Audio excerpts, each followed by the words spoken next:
రైతు రైతు రైతో పాడుగాను నీ రాతో మెతుకు మెతుకుపై నీ పేరున్న బతుకులాట నీ బతుకు చివరకు చేరుతుంది ఏ చితికు నువ్వు పండించే ధాన్యమే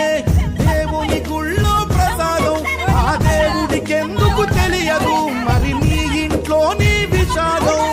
కళ్ళకత్తుకొని తింటారు నీ కన్నీళ్ళెవరు పాపరు రైతు రైతు రైతో పాడుగాను నీ రాతో మెతుకు మెతుకుపై నీ చెమటున్న బతుకులాట నీ బతుకు చివరకు చేరుతుంది